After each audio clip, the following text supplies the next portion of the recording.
It was 85 at the lakefront.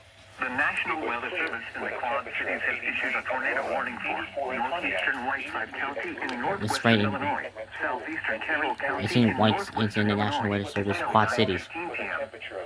At 8:39 p.m., a severe thunderstorm capable of producing a tornado was located over Carroll County Fairgrounds, or 8 miles west of Carroll, moving east at 30 miles per hour. Hazard: tornado. Source: radar indicated location.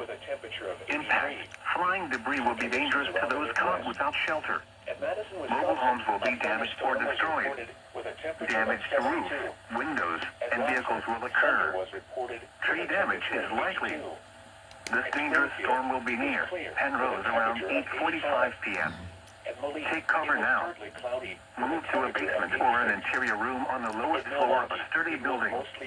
Avoid windows.